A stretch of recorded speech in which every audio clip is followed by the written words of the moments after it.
Hold up. Was that the ghost of her mom? Was that the ghost of her mom? No quitters and no casualties. Not when I'm on the battlefield.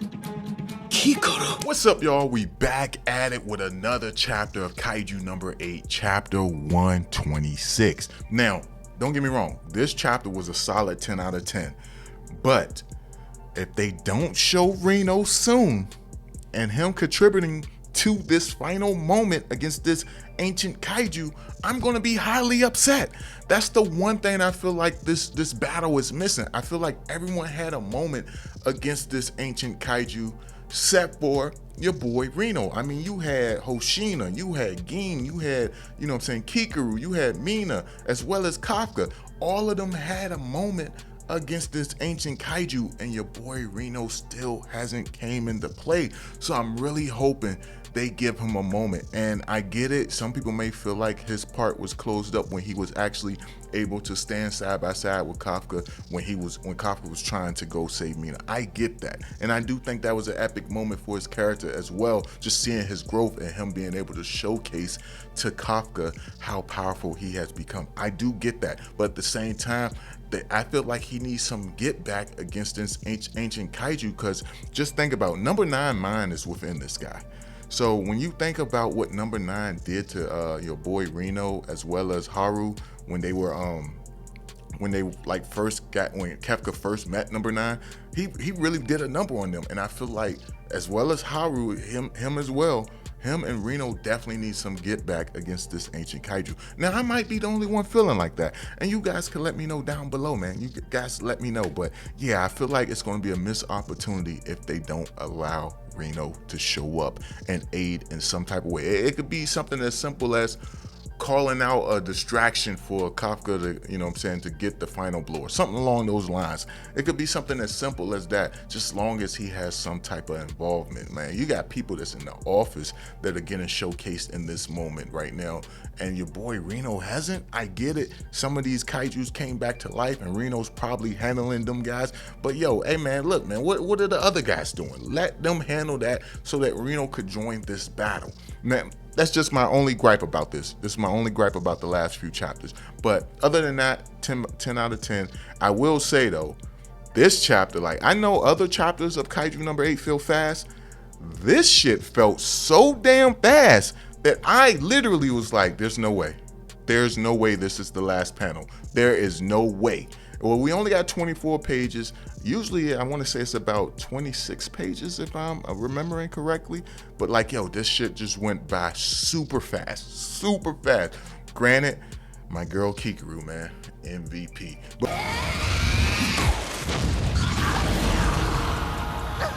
But let's get it. Matter of fact, if y'all got another MVP, let me know down below who you think was MVP of the chapter. And let me know y'all rating for this overall chapter. But we about to get into it. Make sure you subscribe, hit the bell for all notifications. Greatly appreciate Okay, time for the revenge match. it, man. With that being said, let's get into it. So the chapter starts off where you got your girl Mina, she actually sees her target, which is the ancient kaiju, is in reach. And you just have this amazing moment where they show her with the blood running down her face. She got the visor on. I don't know why. I just think this scene just looks so amazing with the hurt visor and everything, and just how it kind of reminds me of like Iron Man, where you have like the digital stuff floating in the air around you. Every time I see that in any series, it makes me think of Iron Man. But you see that her gun is fully loaded, fully charged, and she goes to fire. And you got that lock-on symbol on her eye on the visor. Goated moment, man. It's the simple shit, man. It's the simple stuff that get me every time. But you see, she blasts the cannon straight towards this ancient kaiju, and you got it with the ancient kaiju. He doesn't even try to dodge. He goes straight to counter attack, and he fires a beam of his own straight at it. And I'm curious why he didn't use this beam earlier in the battle. Maybe was it that he felt like it would leave him too open for Kafka to actually punish him if he missed? Maybe that's the case. But you have it where the two blasts collide, and it seems as if the ancient kaiju blast is just a little bit bigger. If you look at the panel, you can see like the darkness drawn around the blast coming from him as opposed to the darkness from the blast coming from Mina. But you got it where it's colliding. He's actually starting to push Mina blast back towards her, and then you just have this moment where they show all the members. Like I said, they're showing everybody, people that's not even in the battlefield, the new general, the people in the office, they're showing everyone. That's what I'm saying. Like, yo, they could at least have Reno look up to the sky or something, like, what's going on? You know what I'm saying? Let him do something, please. I want Reno involved, man. He's a dope character. But anyway, you got it where the blasters colliding with one another, and then you have it where the cannon that Mina is using is starting to, its circuits is starting to overheat, and the barrel of the gun, heat is rising rapidly. Now, I would have loved, and I hope they add this when this gets animated, I would have loved if they would have showcased like parts of this giant cannon melting away from the power that it's producing. If they would have took the time out to show that, like they show the cannon and they show like electricity and stuff malfunctioning around it, but they don't actually show it melting like everyone is speaking, like, because you have old girl with the glasses, she's like, yo, the melting has begun, meaning that the gun itself is starting to melt. So I would have loved that they showcased that in this chapter, and I hope it's something they'll make up for in the actual anime when it gets to this moment. I say this probably won't be till like season 3 or season 4, but I'm hoping they actually showcase this in the anime, showcase the gun actually melting. But you got it where Mina, she's like, yo, she's saying to herself, it won't last much longer. And then that's when you have this epic moment. Now imagine this in the anime where you have this amazing music playing, and you just have it where your girl Kikoru just comes out of the clouds from above this ancient kaiju with her battle axe. Yeah, I thought she left her battle axe on the top of the building, but nah, she has it back in her hand, and it seems as if she threw away her the little rifle she has, and she's talking to her outfit, she's talking to her numbers weapon, and she's like, please, numbers weapon 4. And I love this because it would have been amazing. What would have made this over the top is if she would have seen the ghost of her mom like nod at her like, you got this, daughter. Like that would have probably put this over the top. But she's asking her numbers weapon to please, she knows she's already pushed it to its limit, but please just give her enough for one more attack. And you have it where you can see her output level right now is 51.8%. And she's saying like, just one more attack. Lend me your strength. You got blood running down her face. Such an epic moment. And you have within an instance, her output jumps from 51.8 to 93%. And they do actually show her mom hand on the blade. I didn't even notice it till just now. I didn't notice it when I first read it. I'm assuming that's the ghost of her mom actually touching her hand while she's holding the battle axe. And if that is the case, that just made this moment even better, man. Oh my God, I can't believe I missed that. I was thinking that was her hand, but I'm looking closely at the panel. Her mom places her hand on the battle axe as if like, yo, I will guide you, my daughter. Damn, that's epic. That might be the best moment of the chapter right there. That might be the best moment of the damn chapter. But you got it where she says the Defense Force officer is the spear of the state and the shield of the people. Damn, that's cold. And then you got it where she's using Gin, number 1 retina eye ability to locate, where to hit the head to cause the most damage. And she was like, but this attack, and she's also thinking of her father and how many fun times that she had jumping into her father's hands, as a child, which really make this moment really sad because it's almost as if she's saying goodbye to her father because she has to set him free, and the only way to set him free is to destroy this ancient kaiju. Damn, yo, hey, look, Kikoru has some of the best writing in this series. I would say Kafka, Kikoru, and Reno. I would say, Gin a little bit as well. I'd say Gin would probably be 4th, but they have some of the best writing. There's some of the best written characters in the series. Don't get me wrong, every character in this series is written pretty damn good. Some people would argue as far as with Mina, but I don't think nobody would disagree with the rest of the characters that's within this series. And then just even thinking about the anime and how they expand on some of the characters that they don't really expand on in the actual manga. So, where you would look at them and be like, yo, nah, they actually are a little more complex than I thought. They're not just a single layered character. But you have this amazing moment where she says, I give it to you and you alone, meaning everything she has in this attack. And you just have this amazing panel of her, doing her rising thunder or falling thunder attack, smashing the head of this ancient kaiju. And I'm not gonna lie, when this happened right here, when she smashed the head and you see like the blast kind of coming out of the eyeballs of the head, it really made me think of, and I know some of y'all gonna be like, wow, you might be reaching, but it really made me think of Dragon Ball Z. When I believe, was it it was Dragon Ball Z, when you had Raccoon about to shoot a blast out his mouth.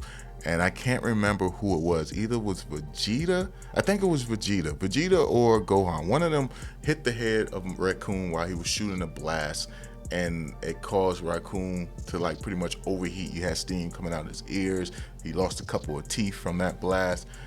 That's what this moment really made me think of. But you got it, where Kikoru actually smashed the head of this ancient kaiju, made the blast stop as she's like falling towards the ground.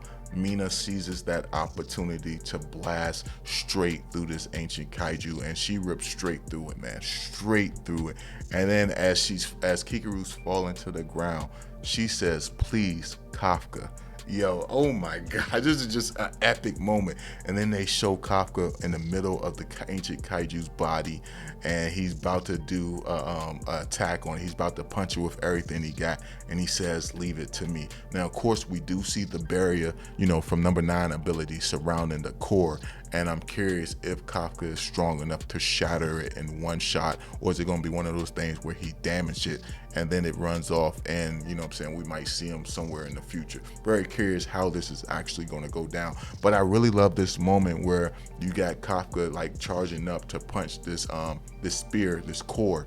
It kind of reminds me, like, it looks like Gon from Hunter x Hunter. I see moments like that. It also gives me vibes of JJK, your boy Yuji, as he does his move as well. And then with the energy flowing around him, kind of looks like curse energy a little bit. So I'm not saying for sure, but I could picture the author took inspiration from those two characters, Gon, as well as Yuji, for this actual moment right here, because the stance he does looks damn near identical to what they do for their primary attacks. But I'm very curious, will Kafka be able to shatter this core with it being within this barrier? It's something we're going to have to wait for. Hopefully he will. But again, it might be a situation where Reno has to get involved. Look, man, I'm gonna keep saying it till it goddamn happen. Maybe Reno could take out the barrier so that Kafka could hit the core directly. Now, I do feel like the series is definitely not ending. I know some people are speculating that this might be the final battle, and that's why this battle is taking so long. Some people feel like it's being dragged on. I myself, I do feel like this battle is going very long, but at the same time, is to showcase the development of every character. So I'm okay with it, because we had chapters where they were showcasing what Gin was capable of, what new moves he's learned. They had chapters where they were showcasing your boy Hoshina and what new moves he acquired and learned, as well as the same with Kikoru, Mina, as well, Reno, and some of the other members from the Defense Force that other people love. So I do feel like I said, I do feel like it's long, but I feel like it's justified because they're giving development to the characters that we care about. So I'm cool with that. But at the same time, I don't think it's ending, because I feel like that moment where your boy number 9 said he's the strongest on the surface right now, I feel like, why make that statement if the series is going to end, unless he was referring to the ancient kaiju within him, and he was saying he's the strongest on the surface as far as that his body. Now that could be the case, and that would make sense. So, but I would like to be hopeful and think the series is not wrapping up. But let me know y'all thoughts down below. How do y'all feel about it? How do y'all feel about this chapter? Who do you think was the MVP? For me, Kikoru, hands down. Kafka, he didn't have a big role in it. None of the people besides Kikoru and Mina, they had the biggest parts in this chapter. But just seeing the ghost of her mom reach down and touch the battle axe, man, that was an epic moment for me, man. But let me know your thoughts down below, and if you like this video, thumb it up, please subscribe, hit the bell for all notifications, and I will catch you in the next one. Peace.